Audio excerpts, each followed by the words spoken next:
저는 올해 67입니다. 젊을 때는 고등학교에서 국어를 가르쳤어요. 아이들을 가르치던 시절엔 늘 분주했고, 가정도 단란했죠. 하지만 남편이 세상을 떠난 지 벌써 10년이 넘었습니다. 그때부터 저는 혼자가 되었어요. 처음 몇 년은 그냥 참고 살았어요.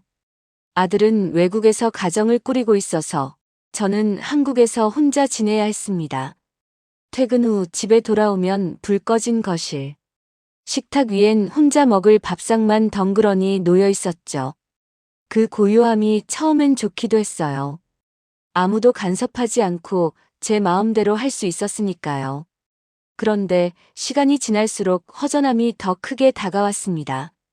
주말에 혼자 밥을 먹고 명절에 혼자 TV를 보며 지낼 때면 나는 왜 이렇게 외롭게 살아야 하나 싶었어요. 나이 들어서 제일 무서운 건 병보다 외로움이라는 걸 그때 알았습니다.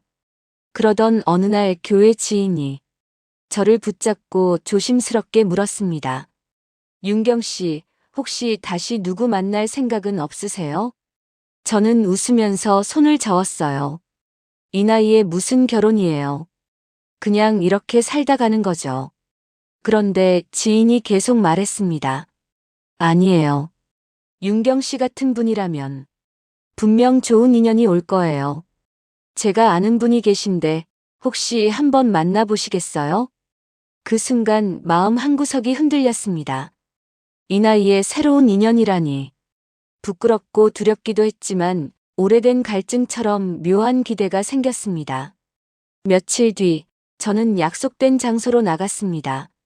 단정한 양복 차림의 남자가 앉아 있었어요. 74, 이름은 민수. 은퇴 전에는 건설 회사를 운영했다고 했습니다. 민수는 저를 보자마자 밝게 웃으며 말했습니다. 윤경 씨, 이렇게 만나 뵙게 돼서 정말 반갑습니다. 제 곁에 있으면 절대 외롭지 않으실 겁니다. 그 말이 제 마음에 오래 남았습니다. 단순한 인사 같았지만 무슨 약속처럼 느껴졌어요. 식사 자리에서 민수는 자신의 이야기를 들려주었습니다. 가난했던 어린 시절, 직접 일궈낸 회사, 현장에서 부딪히며 겪은 어려움들. 저는 그의 진솔한 태도에 조금씩 마음이 열렸습니다. 그날 이후 우리는 자주 만났습니다. 공원을 걷기도 하고 찻집에 앉아 도란도란 이야기를 나누기도 했습니다. 민수는 늘 다정했고 작은 부분도 놓치지 않고 챙겼습니다. 제가 물컵을 다 비우기 전에 먼저 채워주고 국이 식을까봐 덜어주었죠. 오랜만에 누군가에게 여자로 존중받는 기분이 들었습니다. 윤경 씨, 이제 혼자 외롭지 않으실 거예요. 제가 곁에 있으니까요. 민수는 종종 그렇게 말했습니다. 저는 그 말에 마음이 따뜻해졌습니다. 가까운 지인들에게 이 사실을 알렸을 때 다들 놀랐습니다. 아니, 이 나이에 다시 결혼을 한다고. 저는 웃으며 대답했어요. 네. 저도 누군가와 함께하고 싶었나 봐요. 결국 우리는 가족과 지인의 축복 속에 조촐한 결혼식을 올렸습니다. 새 집으로 들어서던 날, 저는 눈물이 났습니다. 다시 누군가와 식탁을 마주하고 아침에 인사를 나누고 저녁에 하루를 정리할 수 있다는 사실이 꿈만 같았어요. 그날 밤 민수는 저를 보며 다시 다짐했습니다. 앞으로 윤경 씨를 외롭게 하지 않을 겁니다. 저만 믿으세요.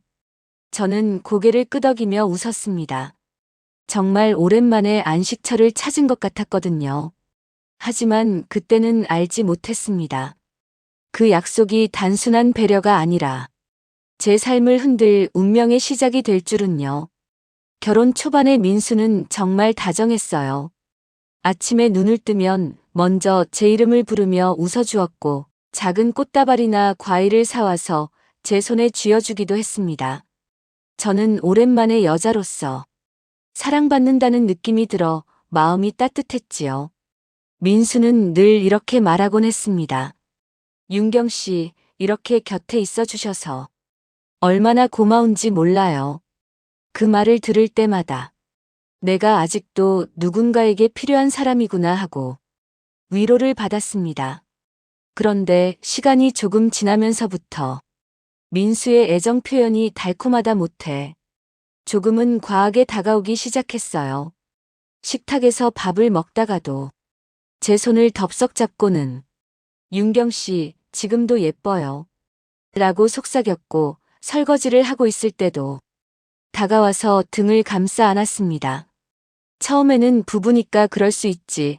애정이 넘치는 거겠지 하고 웃어넘겼습니다. 하지만 날이 갈수록 그 빈도가 너무 잦아지더군요. 아침에도 점심에도 저녁에도 민수는 늘 같은 방식으로 다가왔습니다. 제가 책을 읽고 있어도 요리를 하고 있어도 때와 장소를 가리지 않았습니다. 잠깐만 이리 와요. 윤경 씨, 지금 이 순간이 좋아요. 처음엔 로맨틱하다고 생각했습니다. 드라마에서 보던 장면 같았거든요.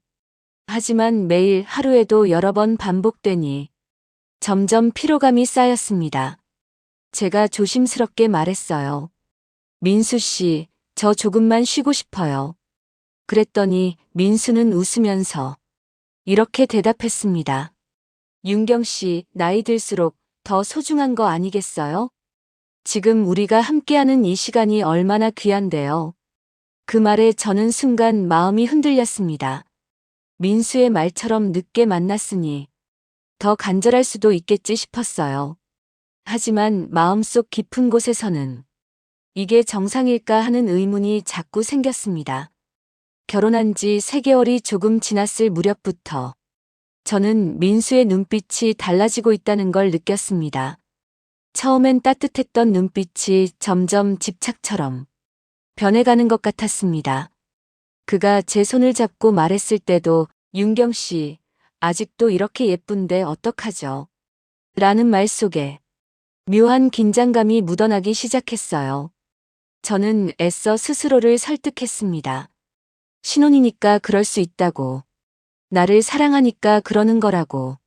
하지만 밤마다 낮마다 반복되는 요구와 스킨십은 저를 지치게 했습니다. 민수가 다가올 때마다 이번엔 또 어떻게 반응해야 하지 하고 긴장하는 제 자신을 발견했습니다. 그럼에도 저는 속으로 참으려 했습니다. 그래도 나를 사랑해서 그러는 거니까. 아직까지는 괜찮아. 조금만 더 이해하자. 그때는 아직 그것이 사랑이 아니라 다른 무언가일지도 모른다는 생각을 인정하고 싶지 않았습니다. 저는 여전히 민수가 제게 보여준 다정한 얼굴을 믿고 싶었어요. 하지만 제 마음속 깊은 곳에서는 작은 불안이 싹트고 있었습니다. 앞으로 이 생활이 계속된다면 과연 내가 버틸 수 있을까? 이런 질문이 저도 모르게 자꾸 고개를 들고 있었습니다. 결혼한 지 반년쯤 되었을 때였습니다. 민수가 갑자기 말했어요. 윤경 씨, 오늘 회사 임원들에게 소개하고 싶습니다. 같이 가요. 저는 깜짝 놀랐습니다. 회장님이라는 자리에서 은퇴했지만 여전히 업계에서는 영향력이 크다는 이야기를 들었거든요.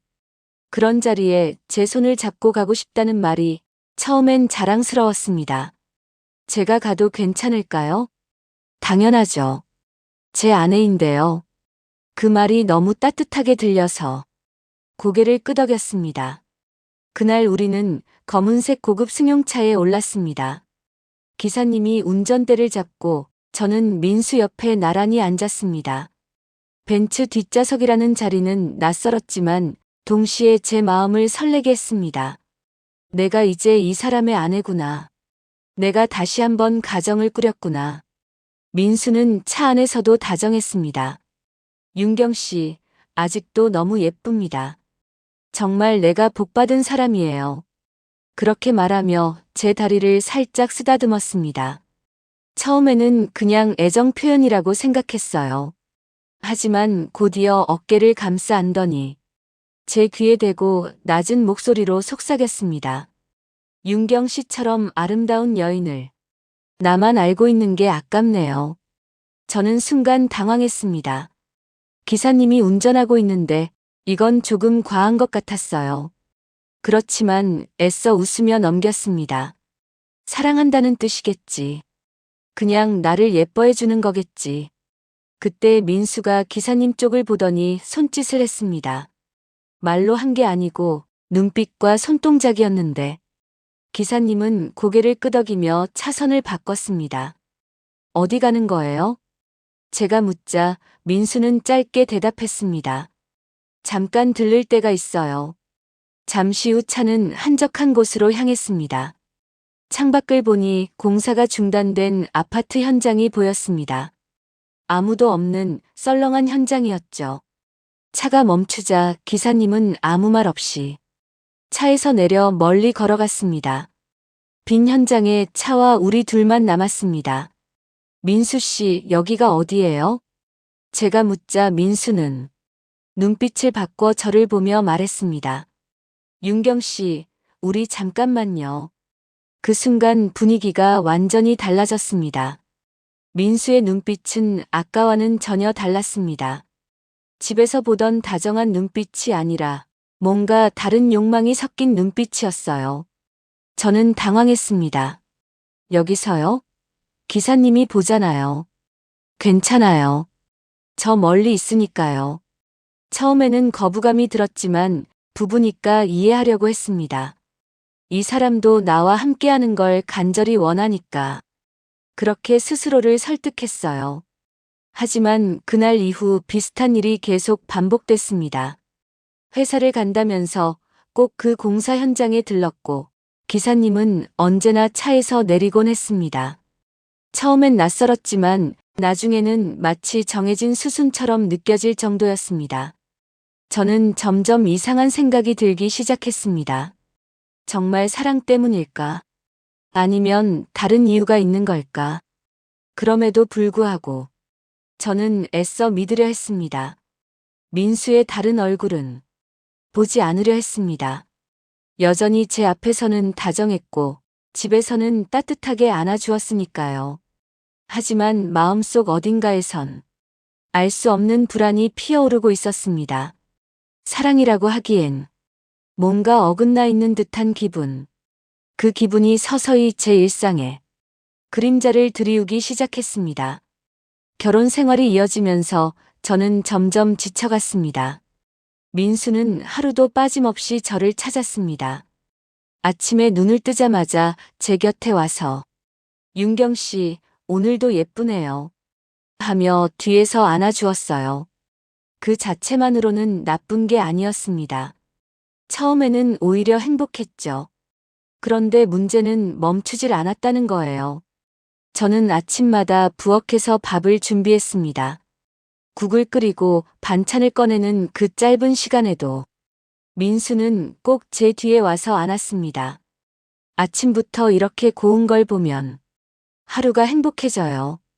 그 말을 듣는 건 좋았지만 불이 켜져 있는 가스레인지 앞에서 그렇게 안기는 건 위험했어요. 민수 씨, 지금 불 켜져 있어요. 조금만 뒤로 가주세요. 제가 말해도 민수는 웃으며 대답했습니다. 잠깐이면 괜찮아요. 금방이잖아요.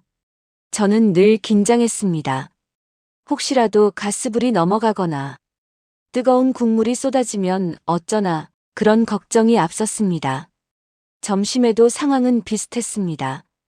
책을 읽거나 청소를 하고 있으면 민수가 다가와 손목을 잡고는 윤경 씨, 잠깐만 와봐요. 라고 말했습니다. 저는 당황스럽고 피곤했습니다. 하지만 괜히 분위기를 깨면 민수가 상처받을까봐 억지로 웃으며 따라갔습니다. 저녁이 되면 더 심해졌습니다. 식탁에 밥을 차려놓고 앉으라고 권하면 민수는 밥보다 저를 먼저 봤습니다. 앞치마 입은 모습이 너무 예뻐요. 밥은 나중에 먹어도 돼요. 그럴 때마다 저는 애써 말했어요. 민수 씨, 밥이 식어요. 우선 드세요. 하지만 민수는 제 말을 들으려 하지 않았습니다. 밥을 하다가 손목을 끌려가고 국을 데우다가 등을 밀려나고 이런 상황이 하루에도 여러 번 반복됐습니다. 저는 점점 무서워지기 시작했습니다. 처음엔 이 나이에 이렇게 건강하고 왕성하다니 대단하다고 생각했습니다. 하지만 이제는 내가 감당할 수 있을까 하는 두려움이 커졌습니다. 특히 힘들었던 건 제가 거절했을 때였습니다. 어느 날 저녁이었습니다. 그날은 장을 보고 와서 짐을 풀고 빨래를 널고 하루 종일 몸이 고단했습니다. 저녁상을 차리며 민수에게 말했어요.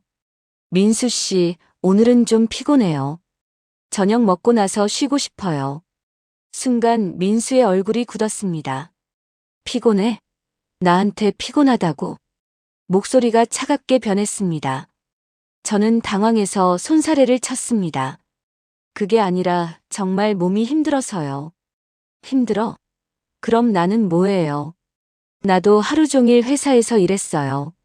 민수는 화를 내며 다른 방으로 들어가 문을 쾅 닫았습니다. 저는 부엌에 멈춰서서 한참 동안 움직이지 못했습니다. 처음 보는 민수의 얼굴, 처음 듣는 목소리였습니다.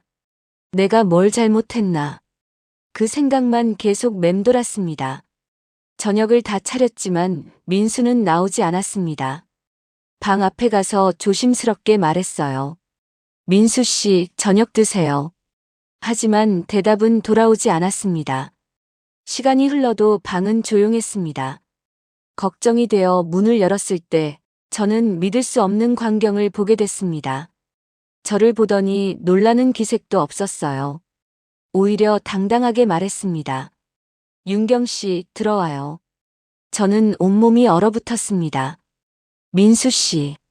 그 순간 너무 충격적이었습니다. 민수는 아무렇지 않게 말했습니다. 이게 정상이에요. 부끄러울 게 없어요.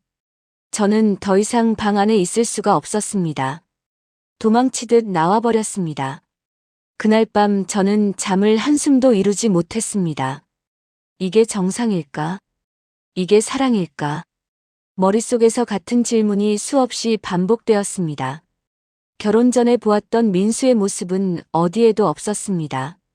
제가 알고 있던 사람과 전혀 다른 얼굴이 눈앞에 있었어요. 저는 처음으로 진심으로 무서워졌습니다. 앞으로 이 결혼 생활을 계속할 수 있을지 제 자신에게 물어야 했습니다. 며칠 동안 저는 민수와 어색하게 지냈습니다. 방에서 본 그 충격적인 장면 이후로 저는 어떻게 대해야 할지 몰랐습니다. 민수는 아무 일 없었다는 듯 평소처럼 행동했어요. 아침이면 환하게 웃으며 윤경 씨, 오늘도 예쁘네요. 라고 말했지만 그 말이 더 이상 위로가 되지 않았습니다. 마음속에서는 불안이 점점 커졌습니다. 그날 밤의 기억이 자꾸 떠올랐고 저를 괴롭혔습니다. 내가 모르는 민수의 또 다른 모습이 있는 건 아닐까. 그러던 어느 날이었습니다. 민수가 중요한 미팅이 있다며 저에게 같이 가자고 했습니다. 저는 망설이다가 따라 나섰습니다. 분위기를 조금이라도 풀어야겠다는 생각이었죠. 늘 그렇듯 기사님이 운전대를 잡고 저는 민수 옆에 앉았습니다. 차 안은 조용했습니다. 민수는 신문을 펼쳐들었고 저는 창밖만 바라봤습니다. 그런데 갑자기 민수가 기사님에게 말했습니다. 김 기사, 잠깐 세워요. 네, 회장님. 차가 멈추자 민수는 급히 내리더니 윤경 씨, 먼저 회사로 가 있어요. 볼일 보고 갈게요. 라고 말하고는 어디론가 걸어가 버렸습니다. 차 안에는 기사님과 저만 남았습니다. 평소에는 기사님과 거의 말을 섞지 않았습니다. 그날은 뭔가 달랐습니다. 백미러로 저를 보던 기사님이 조심스럽게 입을 열었습니다. 사모님. 저는 놀라서 고개를 들었습니다. 네. 제가 감히 이런 말씀 드려도 될지 모르겠습니다. 혹시 힘드시지 않으세요? 순간 가슴이 두근거렸습니다. 마치 제 마음속을 꿰뚫어 보는 것 같았습니다. 저는 대답을 하지 못했습니다. 그러자 기사님이 깊게 한숨을 쉬더니 말을 이었습니다. 제가 회장님을 모신 지 벌써 30년이 됐습니다. 전 사모님 때부터요. 저는 놀라서 물었습니다. 전 사모님이요? 어떻게 돌아가셨는지는 잘 몰라요. 기사님은 잠시 망설이더니 입술을 굳게 다물고는 조용히 말했습니다. 전 사모님께서 마지막에 하신 말씀이 있었습니다. 더 이상 못 견디겠다고 하셨어요. 그 말에 온몸에 소름이 돋았습니다. 그게 무슨 뜻이에요? 회장님은 예전부터 그러셨습니다. 젊은 여자부터 유부녀까지. 이 차에서 정말 많은 일들이 있었습니다. 저는 머리가 하얘졌습니다. 그가 이어서 말했습니다. 차를 청소하다 보면 여자분들 속옷이 여러 번 나왔습니다. 전 사모님도 결국 그 사실을 알게 되셨죠. 그래서 우울증이 심해지셨습니다. 그리고 극단적인 선택을 하셨습니다. 저는 숨이 막혔습니다. 심장이 쿵쾅거리며 귀까지 울렸습니다. 그럴 수가. 기사님은 조용히 고개를 떨궜습니다. 사모님 조심하셔야 합니다. 회장님은 변하지 않으실 겁니다. 그 순간 차가 회사 앞에 도착했습니다. 기사님은 평소처럼 차 문을 열며 말했습니다. 사모님 도착하셨습니다. 저는 몸을 일으키며 기사님을 바라봤습니다. 그는 마지막으로 조용히 덧붙였습니다. 시간 되실 때 꼭 드리고 싶은 말씀이 있습니다. 저는 그 말에 고개만 끄덕였습니다. 심장이 계속 뛰고 있었고 다리가 떨려서 제대로 걸을 수가 없었습니다. 회사 건물로 들어가면서도 기사님의 말이 머릿속에서 맴돌았습니다. 더 이상 못 견디겠다. 그 말이 계속 귀에 남았습니다. 그날 이후 저는 잠을 잘 수가 없었습니다. 민수가 웃으며 다정하게 말을 걸어와도 그 뒤에 숨어있는 얼굴이 떠올랐습니다. 기사님이 말한 전 사모님의 마지막이 자꾸 겹쳐졌습니다. 나도 같은 길을 걷게 되는 건 아닐까. 그 생각이 머리를 짓눌렀습니다. 기사님의 고백을 들은 지 며칠이 지났습니다. 저는 여전히 혼란스러웠습니다. 민수는 평소처럼 다정하게 굴었지만 저는 그 다정함이 이제 믿어지지 않았습니다. 겉으로는 웃고 있어도 속으로는 불안이 커져만 갔습니다. 그러던 어느 날 민수가 또다시 말했습니다. 윤경 씨, 신규 사업 미팅이 있는데 같이 가요. 저는 망설였습니다. 차 안에 타는 것조차 두려워졌거든요. 하지만 민수는 자연스럽게 제 손을 잡으며 재촉했습니다. 결국 저는 다시 그 차에 올랐습니다. 그날도 기사님이 운전대를 잡았습니다. 민수 옆에 앉아 있으면서도 마음이 불편했습니다. 창밖을 바라보며 애써 다른 생각을 하려 했습니다. 민수는 여전히 다정했습니다. 윤경 씨, 오늘따라 옷차림이 참 곱네요. 역시 제 아내라 자랑스럽습니다. 저는 억지로 미소를 지었지만 속으로는 불안했습니다. 차는 조용히 달리고 있었습니다. 그런데 문득 발밑에서 이상한 감촉이 느껴졌습니다. 신발 끝에 뭔가가 걸린 듯한 느낌이었습니다. 저는 고개를 내려다봤습니다. 그 순간 심장이 멎는 줄 알았습니다. 바닥에 빨간색 여성 속옷이 놓여 있었습니다. 저는 눈을 크게 뜨고 얼어붙었습니다. 이게 뭐지? 내 건 아니잖아. 나는 이런 색깔은 입지도 않는데. 머리가 하얘졌습니다. 온몸에 소름이 돋았습니다. 심장은 미친 듯이 뛰었고 손끝이 차갑게 식어갔습니다. 민수는 아무렇지 않은 얼굴로 제 옆에 앉아 있었습니다. 그 사실이 오히려 더 무서웠습니다. 저는 급히 발끝으로 그 속옷을 기사님 좌석 밑으로 밀어 넣었습니다. 손으로 집으면 들킬까봐 발로 슬쩍슬쩍 밀어 넣었죠. 그 순간 기사님의 말이 떠올랐습니다. 차를 청소하다가 여자분들 속옷을 여러 번 주웠습니다.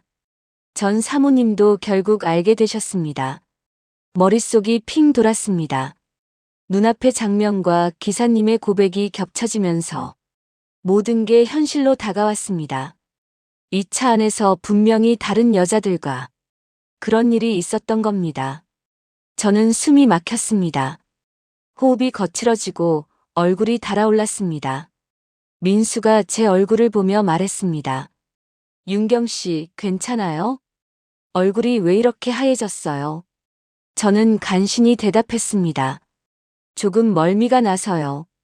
민수는 창문을 열어주려 했지만 저는 고개를 저었습니다. 괜찮아요. 하지만 전혀 괜찮지 않았습니다. 빨간 속옷이 제 눈앞에서 계속 어른거렸습니다. 언제 떨어진 걸까? 며칠 전일까? 일주일 전일까? 아니면 내가 집에서 저녁을 차리던 바로 그 순간일까? 생각할수록 속이 울렁거렸습니다. 머릿속이 뒤죽박죽이 됐습니다. 민수가 웃으며 사업 이야기를 하고 있어도 귀에 들어오지 않았습니다. 집에 돌아온 후에도 마찬가지였습니다. 식탁에 앉아 밥을 먹으면서도 설거지를 하면서도 그 장면이 머릿속에서 지워지지 않았습니다. 발밑에 있던 붉은 흔적, 그리고 기사님의 목소리. 전 사모님께서 마지막에 하신 말씀이 있어요. 더 이상 못 견디겠다. 그 말이 귀에서 맴돌았습니다. 제가 전 사모님의 길을 그대로 따라가고 있는 건 아닐까. 그 두려움이 가슴을 옥죄었습니다. 그날 밤 민수가 평소처럼 다가왔을 때 저는 온몸이 굳어버렸습니다. 윤경 씨, 오늘은 좀 아팠어요. 저는 처음으로 피하고 싶었습니다. 아니, 피해야만 했습니다. 더 이상은 견딜 수 없었습니다. 빨간 속옷을 본 그날 이후 저는 완전히 달라졌습니다. 민수가 다가오기만 해도 심장이 쿵 내려앉았고 손끝이 차갑게 식었습니다. 민수가 웃으며 제 손을 잡아도 그 웃음 뒤에 감춰진 얼굴이 보이는 것 같아 몸이 떨렸습니다.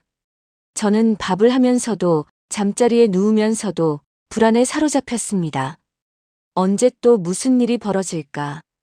혹시 내가 모르는 순간에 또 다른 여자가 이 자리에 있었던 건 아닐까? 그 의심이 제 마음을 잠식했습니다. 며칠이 지나고 저는 결국 몸이 버티질 못했습니다. 열이 오르고 온몸이 무겁게 내려앉았습니다. 식탁에 앉아 밥을 차려도 젓가락을 들 힘조차 없었어요. 민수가 다가와 걱정스러운 얼굴로 말했습니다. 윤경 씨, 괜찮아요? 병원에 가야 하는 거 아닙니까? 저는 힘없이 고개를 저었습니다. 아니에요. 혼자 있고 싶어요. 민수는 놀란 듯 말했습니다. 아픈데 혼자 있고 싶다고요? 네. 그냥 혼자 쉬고 싶어요. 저는 침대에 누워 등을 돌린 채 이틀을 버텼습니다. 밥도 먹지 않았고 대화도 하지 않았습니다.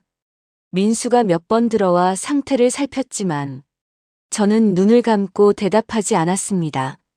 머릿속은 온통 복잡했습니다. 계속 살아야 할까? 아니면 여기서 멈춰야 할까? 눈을 감으면 기사님의 말이 들렸습니다. 전 사모님께서 마지막에 하신 말씀이 있어요. 더 이상 못 견디겠다. 그 말이 귀에서 떠나지 않았습니다. 나도 결국 같은 길을 걷게 될까? 그 두려움에 가슴이 조여왔습니다. 이틀째 되던 저녁 민수가 방에 들어와 말했습니다. 윤경 씨, 이제 그만 일어나요. 벌써 이틀째잖아요. 뭐가 그렇게 힘든 거예요? 말해봐요. 저는 천천히 몸을 돌려 민수를 바라봤습니다. 그 순간 마음속에서 무언가 끊어졌습니다.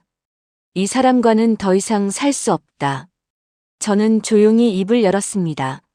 민수 씨, 저 이혼하고 싶습니다. 민수는 표정이 굳었습니다. 뭐라고요?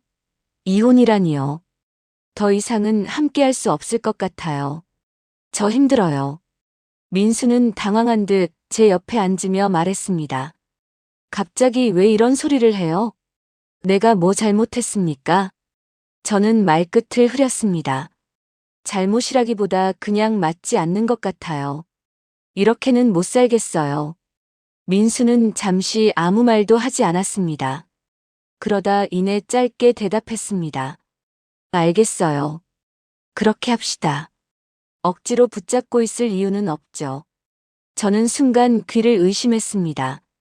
화내거나 저를 붙잡을 줄 알았는데 너무나 담담하게 대답했거든요. 그때 깨달았습니다. 민수에게 나는 단지 곁을 채워줄 존재였을 뿐 진심으로 소중한 사람이 아니었다는 걸요. 결혼 생활 2년 만에 저는 결론을 내렸습니다. 더 이상 남의 그늘에 가려 살고 싶지 않았습니다. 제 삶을, 제 존재를 제 의지대로 살고 싶었습니다. 그날 밤 저는 오랜 시간 울었습니다. 슬퍼서가 아니라 무거운 짐을 내려놓은 것 같아 눈물이 흘렀습니다. 앞으로 어떤 길을 가야 할지 알 수 없었지만 그래도 분명한 건 하나였습니다. 민수와의 결혼은 끝나야 한다는 것. 그게 제가 살 수 있는 유일한 길이었습니다. 이혼 이야기를 꺼낸 후 제 마음은 오히려 편안해졌습니다. 민수는 의외로 쉽게 받아들였습니다. 억지로 붙잡고 있을 이유는 없잖아요. 그 한마디가 너무 차가워서 가슴이 서늘해졌습니다. 화도 내지 않고 사정도 하지 않고 그저 담담하게 정리하는 그의 모습에서 저는 확신했습니다. 역시 나는 민수에게 대체 가능한 존재였을 뿐이라는 걸요. 이혼 절차는 생각보다 간단했습니다. 민수가 워낙 쿨하게 처리했기 때문입니다.